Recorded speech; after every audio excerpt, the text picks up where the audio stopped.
Iyon. So, nandito kami sa bahay. Kauwi ko lang at guys, init na init ako dito sa buhok ko. Tatandaan niyo naman na gustong gusto ko magpahaba ng buhok. Kaya lang, lagi akong init na init. Hirap na hirap ako dito. Guys! Yun. So, hindi ko alam kung magpapagupit ba ako o titisin ko lang dahil nalamig din naman. Ay, hirap. Tapos, gusto ko lang share na bumili ako nito, chia seeds. Yan. Kasi gusto ko i-try mag-fasting nga, 'di ba? Kaya lang hindi ako makatagal sa umaga dahil lagi may available na pagkain at pera doon nagugutom tayo. So, tatry natin minom nito sa umaga, no? Para makatulong din sa atin, dietary fiber din to.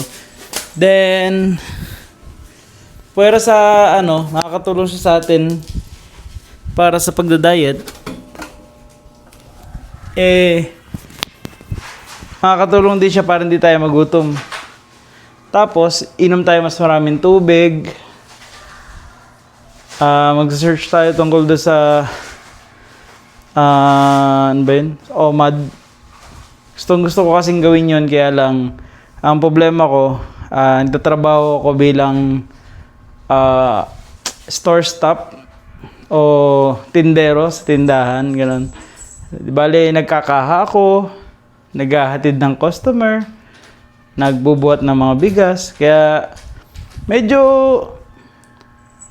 gusto ko siya i-try. Kasi ang taba ko, guys, tamo. Grabe yung laki ko. Diba? Ang taba ko, guys, oh.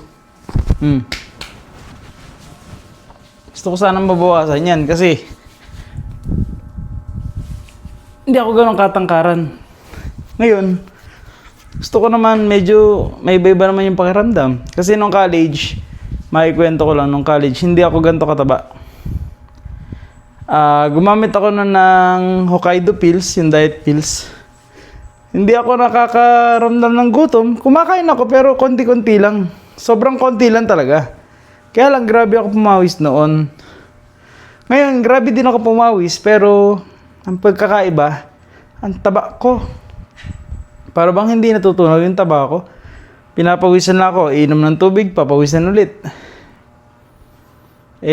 Parang ewan ko, medyo kakaiba sa pakiramdam eh. Gusto ko naman pumayat ng konti. Yun. Tapos, maliligo ako maya-maya. Hindi ko alam kung magpapayat ako ng tubig. Pero, kasi sobrang sobrang puno ng pawis yung buhok ko. Grabe ako pawisan. Kaya lang, ang problema ko nga, sabi ko sa inyo, gusto kong pumayat. Kaya lang, nagugutom ako. Siyempre, kakain ka. Ngayon, gusto ko magpahaba ng buhok. Init na init naman ako. Kasi nga, nasa Pilipinas ako. Sa Pilipinas kasi, lalo na dito sa lugar namin, napakainit ng panahon. Ewan ko ba? Para ba sa amin nakatutok ang sun? Tapos,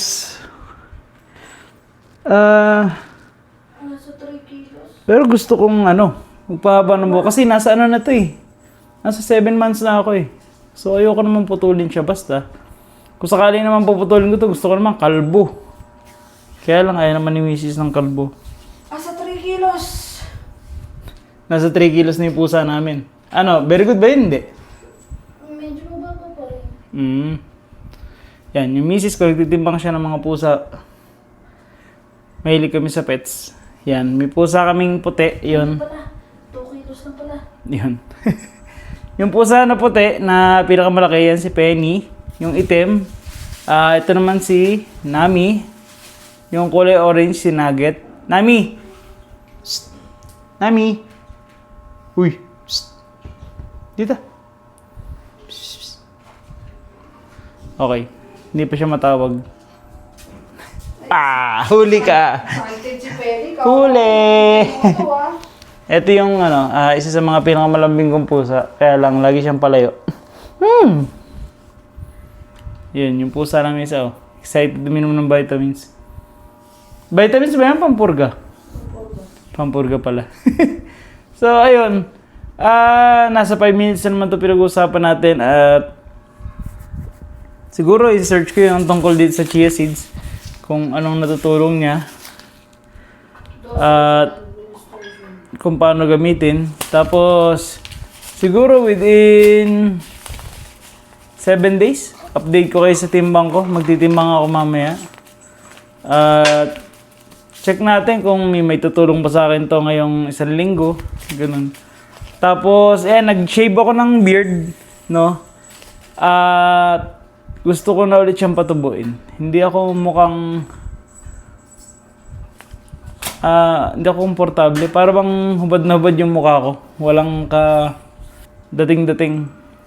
Pero nakapatry na ako kasi ng 1 month, 1 week, tsaka ito, na fresh shave.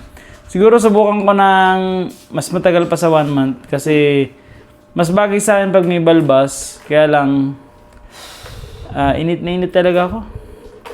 Siguro, para may tuloy yung hair growth journey, magano lang ako. Bili na lang ako ng portable na electric fan. Mas maraming tubig siguro. O kaya magpony na lang ako at saka hairband ulit na naman. Kasi pag nagsombrelo ka, ang init pa rin eh. Ganun pa rin siya. Yun, nandito na lang muna at yun lang ma-share ko ngayong araw na to.